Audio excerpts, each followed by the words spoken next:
Malheureusement, le temps, c'est pas comme l'argent. L'argent, quand tu le perds, tu peux le retrouver. Il y a toujours un moyen pour pouvoir retrouver et regagner de l'argent. Par contre, le temps, quand tu le perds, c'est trop tard. Le truc, c'est que j'ai entendu beaucoup de ces phrases-là de gens qui me disaient j'aimerais trop réaliser telle chose, mais j'ai pas le temps. J'ai envie d'apprendre ça, j'ai envie de faire ça, mais j'ai pas le temps. Une journée de 24 heures, c'est pas assez. Nani, nanana. Je le conçois, mais le truc, c'est que pour moi, on peut avoir le temps de faire tout ce qu'on a envie de faire, c'est vraiment une question de choix et de priorisation. Après, je suis d'accord que malheureusement, on a des contraintes, ça peut être le travail, ça peut être l'école, etc., etc. C'est pour ça qu'on va en parler aujourd'hui. Let's go! Premier tip, c'est d'apprendre à dire non. Ça peut être non à des tâches ou à des événements, mais le truc, c'est qu'il y en a plein qui n'osent pas faire ça. Quand tu dis oui à tout, tu dis non à plein d'opportunités. Il y en a plein qui n'osent pas dire non parce qu'ils ont peur de rater des opportunités. Mais quand tu dis oui à tout aussi, tu auras des opportunités. En fait, c'est dans les deux sens, c'est exactement pareil. Et aussi, un autre point, c'est important de ne pas attendre d'être débordé pour dire non à une tâche ou à un événement. Il faut apprendre à se positionner le plus rapidement possible, en fait. Et le truc, c'est que quand tu te forces à faire des choses qui ne te plaisent pas, déjà tu vas perdre du temps toi de ton côté, mais tu vas aussi faire perdre du temps à la personne qui t'a demandé de faire la chose. Si tu prends du temps à dire un non, si tu veux absolument pas dire non parce que voilà t'as pas envie de la blesser, nanana, tu lui fais perdre du temps parce que si tu dis non tout de suite, elle va pouvoir demander à une personne de réaliser telle tâche. Des moments où il s'agirait d'être un peu égoïste, c'est important de faire plaisir ou d'aider les autres, etc. Mais le truc c'est qu'il n'y a que toi qui peux prendre soin de toi en fait. Donc du coup, c'est pour ça que c'est nécessaire d'apprendre à se positionner. Quand quelqu'un te propose quelque chose, c'est important d'avoir ces deux questions en tête. Est-ce que c'est utile pour elle, pour toi? Est-ce que ça va apporter quelque chose de positif aux autres? Et est-ce que tu es prêt à sacrifier du temps pour ça? Si tu réponds oui à ces deux questions, let's go. Si tu réponds non à ces questions, il s'agirait de passer à autre chose parce que là, clairement, on n'a pas le temps. En 2021, il y a le Covid, il y a plein de soucis. Ne nous prenons pas la tête sur des choses qu'on a la flemme de faire, autant se positionner sur ce qu'on veut faire réellement et se concentrer sur l'essentiel. Autre tips, c'est de faire des concessions. Il y a plein de gens qui sont frustrés parce qu'ils n'arrivent pas à réaliser leur objectif. Mais le truc, c'est qu'en fait, ils ne changent pas de routine et ils ne mettent pas forcément en place des nouveaux moyens pour atteindre leur objectif et réaliser l'ensemble de leurs tâches. Pour pouvoir arriver à ces fins, c'est nécessaire de mettre des choses de côté pour une durée qui va être déterminée, bien sûr. Moi, pour ma part, avec mon rythme qui est plutôt assez complexe, comme je vous avais expliqué lors de l'épisode 2, j'ai un style de vie qui est assez fougueux dans le sens où de 9h à 19-20h je bosse, je suis à l'école le matin et l'après-midi au taf vu que je suis en alternance. Du coup j'ai un rythme de vie qui est assez complicado, donc pour pouvoir réaliser l'ensemble des tâches et l'ensemble des objectifs que je veux réaliser, je suis obligée de faire des concessions et mes concessions ça va être de limiter les sorties et les événements, surtout en semaine, attention avec le couvre-feu, on peut pas aller bien loin. Et du coup, je fais 1 à 2 sorties max le week-end pour pouvoir avoir le temps de faire YouTube, de faire des contenus sur Insta, de réaliser tous les objectifs que je me suis donné jusqu'en juillet, parce que oui, j'ai des comptes à vous rendre toutes les semaines. Un point qui est hyper important, il y a un temps pour tout en fait. Il y a vraiment un temps pour bosser. Je sais que là, je suis dans une saison de taf intensif, où là je vais bosser de fou malade dingue, mais je sais qu'à partir de juillet ça va être repos, chill, dodo, vacances, turn up, bref. Donc il y a vraiment un temps pour dormir, un temps pour bosser, un temps pour se reposer, etc. Et je sais que pour pouvoir réaliser l'ensemble des objectifs que j'ai en tête et que je vous ai donné lors du premier épisode, il faut du coup que je fasse des concessions et que je sors moins malheureusement. Mais après c'est important aussi de modérer ces concessions, pas non plus être hyper dur avec soi-même et se dire ok du coup je sors plus jamais de ma vie, je reste enfermée chez moi tout le temps pour réaliser tous mes goals. Non, il y a ça c'est totalement bête, il faut vraiment avoir un équilibre et un juste milieu par rapport à cela. Et ça dépend vraiment des objectifs de vie. Si ton objectif de vie, c'est de faire 1 milliard de rencontres et être hyper social, il faut sortir tout le temps, quoi. Donc ça dépend. Bon, sortir tout le temps, dans le cadre du Covid, c'est un peu complicado, on va se dire. Passer du temps sur Clubhouse, passer du temps sur les réseaux sociaux. On passe à la suite.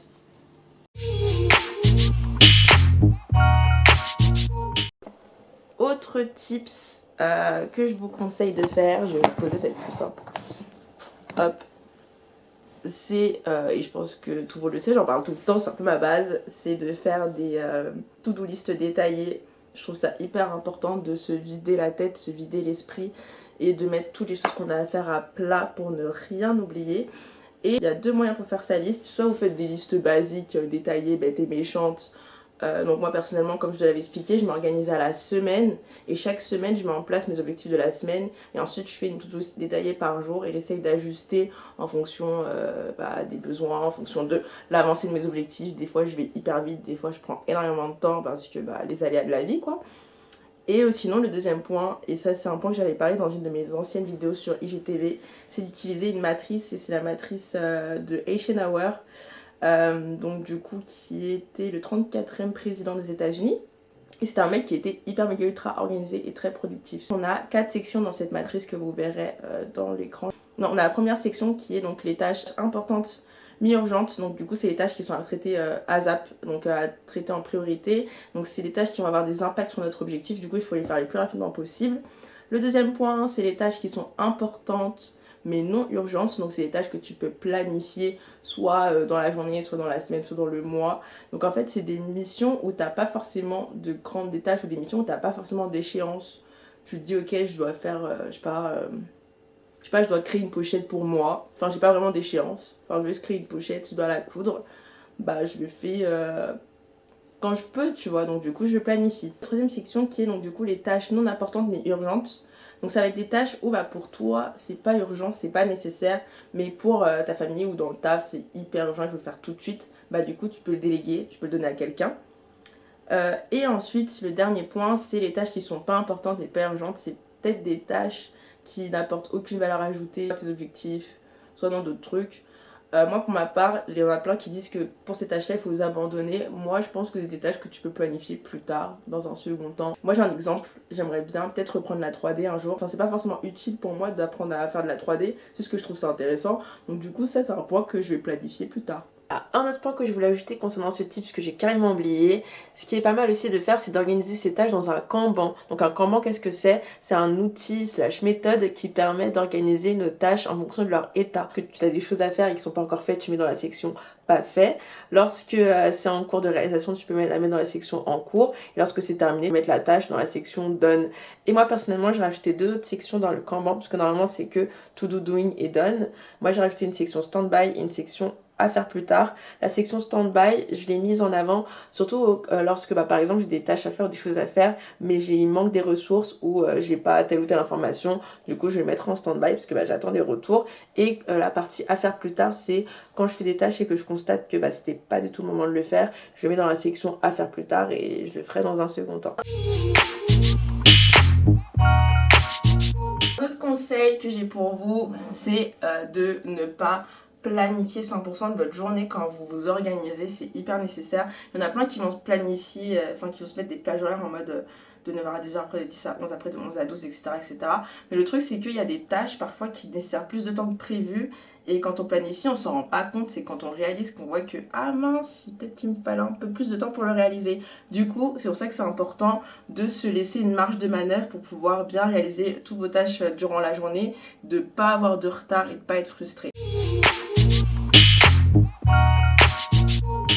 Autre conseil pour ma part qui est hyper important aussi, c'est d'avoir des vrais temps de pause et des temps morts. C'est des choses qu'on néglige beaucoup je trouve, surtout là avec le Covid, le confinement et le télétravail, je pense qu'on bosse plus que la norme. C'est hyper important d'avoir des temps de pause et des temps morts sans écran la plupart du temps pour juste que vos cerveaux puissent se reposer. Moi personnellement entre midi et 2 j'aime bien faire 30 minutes de sieste tous les jours pour me reposer et pour bien continuer la journée, surtout que le rythme il est pas forcément facile. Autre objectif qui est tout important, c'est d'apprendre à se récompenser après la réalisation d'un objectif ou d'une tâche ou une amélioration que vous trouvez parce que vous êtes au top en ce moment. C'est important de se récompenser, ça va être soit de se commander un repas, de s'acheter des vêtements, tout simplement de se faire plaisir parce que je trouve que c'est un peu un gain de motivation. Je trouve que c'est une source de motivation de se dire qu'après telle ou telle tâche, j'ai une petite récompense. Et ça marche beaucoup comme ça quand on est petit. Je sais pas si vous vous en rappelez, mais avant quand on était petit, quand on faisait des bonnes choses à l'école, on avait genre des étoiles. Du coup, on était tous déterres pour avoir plein d'étoiles. Donc on essayait d'être les meilleures versions de nous-mêmes à l'école en coloriage. Mais à la fin, quand on avait soit des étoiles, soit des gommettes rouges, on était hyper contents. C'était hyper satisfaisant. Et du coup, autant faire la même chose avec des choses peut-être mieux que des étoiles et des gommes rouges. Mais comme je l'ai dit tout à l'heure, du style se faire plaisir, aller acheter des vêtements, sortir, voir des potes, etc. Bref, avoir un temps de récompense c'est hyper nécessaire et en plus ça nous rebooste pour la suite. Review de la semaine. Je vais regarder ma liste des goals et je vais voir si je les ai réalisés ou non. De toute façon elle s'affiche là, on va aller hyper vite. En soi cette semaine j'étais hyper assidue. C'était une super bonne semaine, je suis plutôt fière de moi. Que ce soit au niveau du Miracle Morning, même si c'était un peu dur les premiers jours, j'avais du mal à me réveiller à 6h30, je me réveillais souvent à 6h40. Mais sinon le sport j'étais à fond, les réseaux sociaux aussi j'étais à fond, au cours alternance aussi. Je pense que... Ah, il y a juste un truc que j'ai pas trop bien fait cette semaine, c'est que j'avais du mal à arrêter les écrans à partir de 23h. J'arrêtais souvent à 23h30, minuit. Et du coup, ça avait un impact sur le lendemain. Quand je me réveillais à 6h30, j'étais hyper fatiguée. J'ai fait de la couture. Franchement, là, j'ai tout réalisé. Je pense que je suis bien partout. Sauf tout ce qui est soft skills. Où là, j'ai un peu mis de côté. Mais je pense que ça, c'est un point que je vais voir un peu plus tard. C'est pas très urgent. Mais sinon, vraiment, cette semaine, je regarde tous mes objectifs, je vois que je suis plutôt alignée. Les seuls points que je dois revoir, du coup, c'est soft skills et limiter les écrans à partir d'une certaine heure. Mais sinon, on est plutôt bien partout. Écoutez, c'est une bonne semaine. On va voir la semaine prochaine comment ça va être. Aujourd'hui, je vais vous présenter 5 comptes. On a La Fille du Livre, T-Sherry, Asianister, Mélène et Full Conversation Pod. La Fille du Livre, c'est une amie à moi qui est youtubeuse. C'est une youtubeuse et une book instagrammeuse, si on peut dire ça comme ça, où elle va parler de livres. Et c'est vraiment une chaîne YouTube pour les amateurs de lecture ou non. Moi, je trouve que c'est hyper intéressant, surtout que moi, personnellement, je suis pas très fan de la lecture, mais j'aime trop regarder ses vidéos. Donc vraiment je vous conseille. Ensuite on a T-Sherry qui est vidéographe, photographe et graphic designer. Elle a aussi une chaîne YouTube.